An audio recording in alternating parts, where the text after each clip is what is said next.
नमस्कार, मैं डॉक्टर सुशील कुमार शर्मा से आचार्य इतिहास राजकीय महाविद्यालय गुढ़ा। आज हम बीए भाग द्वितीय की पाठ्यक्रम में से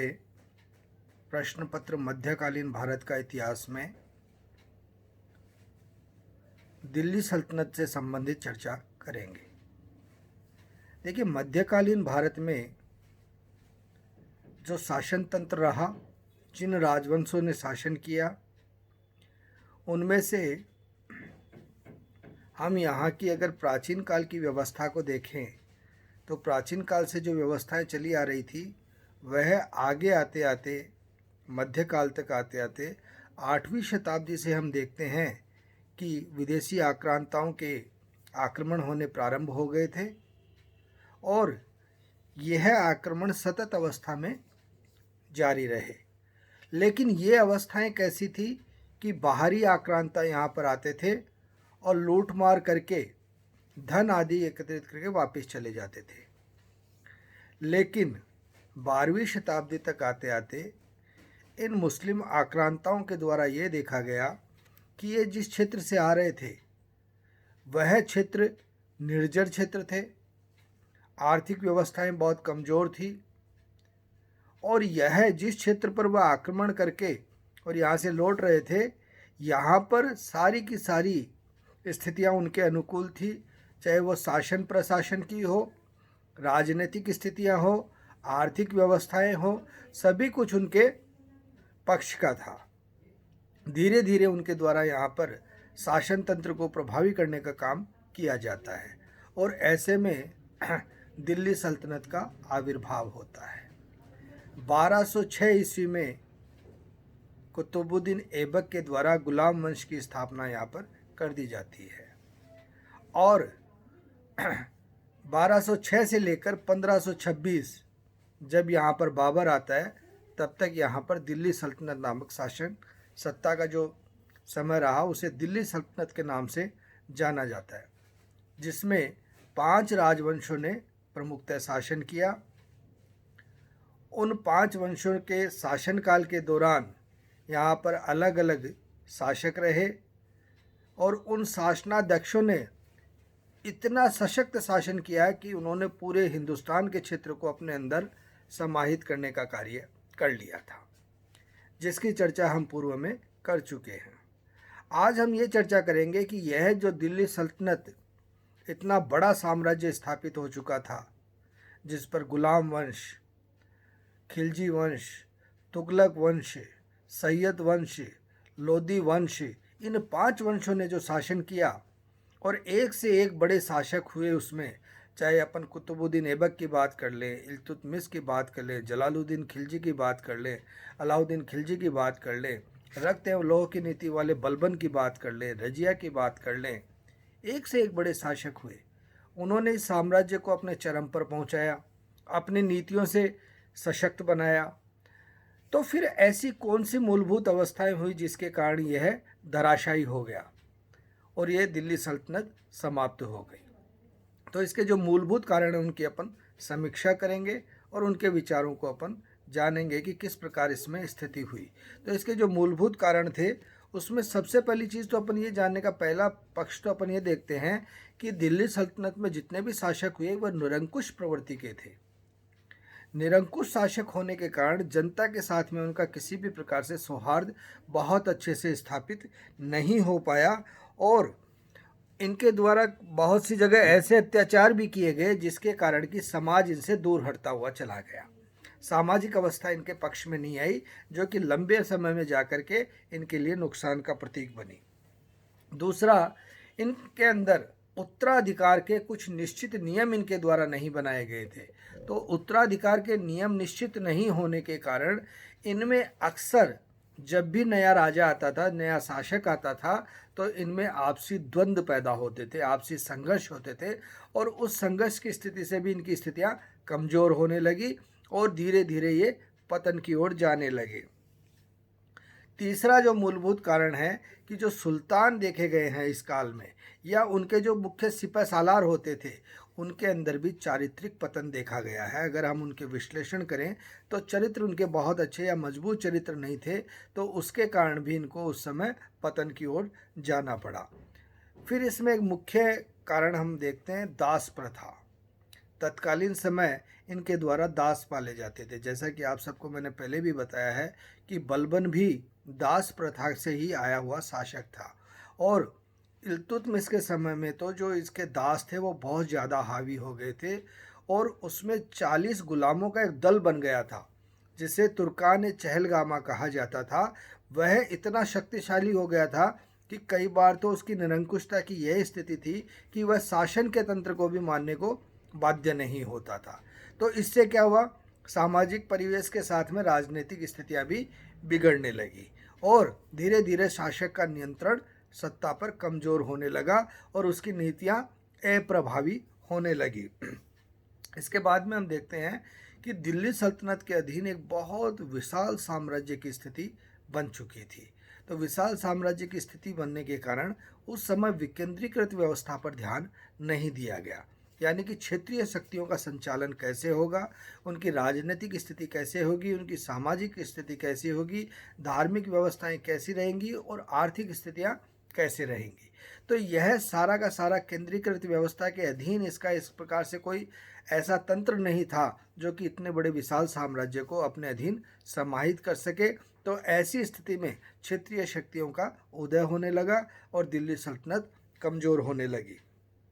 इसके अलावा हम देखते हैं कि सैन्य व्यवस्था जो थी वह भी धीरे धीरे छिन्न भिन्न होने लगी, उसमें भी दुर्बलता आने लगी, और उस दुर्बलता के कारण जितने भी नए नए शासन तंत्र उभर रहे थे उन्होंने अपने क्षेत्र को प्रभावी बनाना प्रारंभ कर दिया था। इसके बाद में हम देखते हैं कि इसी क्रम में मध्यकाल के अंदर तुगलक वंश के एक शासक हुए मोहम्मद बिन तुगलक। मोहम्मद बिन तुगलक की कुछ ऐसी योजनाएं थी जिसे पूरी तरह से उसे लागू किया और उसमें असफल रहा। जैसे कि उसके द्वारा एक तो राजधानी परिवर्तन किया गया था, वह दिल्ली से दौलताबाद राजधानी ले गया था और वहाँ से वह वापस भी ले आया था। उसमें उसको अपार जन धन की हानि हुई थी। ये एक ऐसा उसके द्वारा कार्य किया गया जिसका इतिहास ने पूरी तरह से उसे गलत बताया है। दूसरी उसकी जो बड़ी योजना थी जो कि विफल रही, वह थी कि उसके द्वारा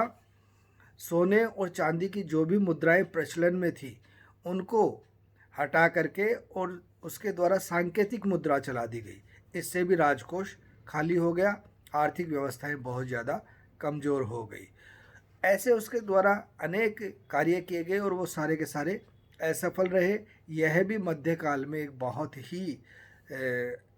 संगीन स्थितियां ऐसी बन गई थी दिल्ली सल्तनत के लिए कि वह कमज़ोर शासन के अंदर बन चुका था।